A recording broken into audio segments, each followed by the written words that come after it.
اعوذ باللہ من الشیطان الرجیم بسم اللہ الرحمن الرحیم۔ ناظرین، تذکرۃ الواعظین میں ہے کہ ایک اللہ کے ولی روزی حاصل کرنے کے ارادے سے گھر سے نکلے۔ چلتے ہوئے وہ ایک جنگل سے گزر رہے تھے کہ ایک جگہ انہیں ایک لومڑی نظر آئی جو بہت صحت مند تھی، لیکن نہ تو اس کے ہاتھ تھے اور نہ پاؤں۔ جب انہوں نے غور کیا تو وہ آنکھوں سے بھی اندھی تھی۔ وہ اللہ کے ولی اس بے دست و پا اور مجبور جانور کو کہ جو دیکھ بھی نہیں سکتا اتنا صحت مند دیکھ کر بہت حیران ہوئے، اور ادھر ہی ایک جگہ بیٹھ کر حیرت سے سوچنے لگے اور اپنے دل میں کہا کہ اے اللہ، یہ اپاہج لومڑی کس ہیلے سے اپنا رزق پاتی ہے؟ حالانکہ بظاہر کوئی ذریعہ روزی حاصل کرنے کا اس کے پاس موجود نہیں، نہ یہ چل سکتی ہے نہ دیکھ سکتی ہے۔ وہ اللہ کے ولی اس قسم کی باتیں اپنے دل میں سوچ ہی رہے تھے کہ اتنے میں ایک جگہ سے زمین شق ہوئی اور دو پیالے برآمد ہوئے۔ ایک دودھ سے بھرا ہوا تھا اور دوسرا شہد سے۔ ان بزرگ نے اب دل میں یہ خیال کیا کہ اے اللہ، اس غذا تک کھانے کے لیے یہ لومڑی کس طرح پہنچے گی؟ اچانک کیا دیکھتے ہیں کہ اسی مقام پر پہاڑ سے ایک بزرگ نہایت خوبصورت اور نورانی چہرے والے نیچے تشریف لائے اور ان دونوں پیالوں کو اٹھا کر لومڑی کے پاس لے گئے اور دونوں پیالے اس کو پلا دیے۔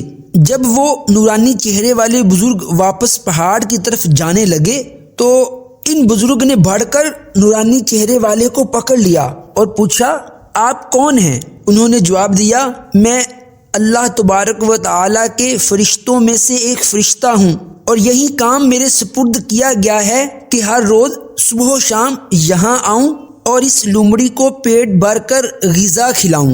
یہ واقعہ دیکھ کر ان بزرگ نے روزی طلب کرنے کی تکلیف کے خیال کو دل سے نکال دیا اور اسی پہاڑ پر بیٹھ گئے اور ایک چشمے کے کنارے رہنے لگے اور نماز روزے میں مشغول ہو گئے۔ 7 دن گزر گئے مگر غیب سے کوئی رزق نہ پہنچا۔ فاقوں کے سبب نہایت کمزور اور نڈھال ہو گئے۔ آخر کار اللہ تبارک و تعالیٰ کی بارگاہ میں دعا کی، اے میرے پروردگار، اپنی رحمت سے مجھے کوئی لقمہ غذا عنایت فرما۔ مجھ میں اب بھوک برداشت کرنے کی طاقت نہیں، یا پھر میری روح قبض کر لے۔ تو اللہ تبارک و تعالیٰ کی طرف سے الہام ہوا، اے شخص، تو اپنے ہاتھ پاؤں کو حرکت دے اور روزی طلب کر، میں تجھے تیرا رزق عطا کروں گا، خود بھی کھا اور محتاجوں کو بھی کھلا، اور اگر اس حالت میں اسی پہاڑ پر 70 سال تک بھی بیٹھا رہے گا تو میں تجھ کو غذا کا ایک دانہ بھی نہ دوں گا۔ اس وقت بزرگ کی آنکھیں کھلی اور پہاڑ سے اتر کر تلاش معاش میں مشغول ہو گئے، اور جو کچھ کھاتے آدھا خود کھاتے اور آدھا محتاجوں کو کھلا دیتے۔ محترم ناظرین، آپ نے دیکھا، توکل فقط اس بات کا نام نہیں کہ اپنے گھر میں بیٹھے رہیں اور رزق کا انتظار کرتے رہیں۔ یہ دنیا عالم اسباب ہے، اس میں کچھ نہ کچھ کوشش کرتے رہنا چاہیے اور ظاہری اسباب کا سہارا بھی لینا چاہیے۔ جیسا کہ ایک شخص نے رسول خدا صلی اللہ تعالی علیہ وسلم کی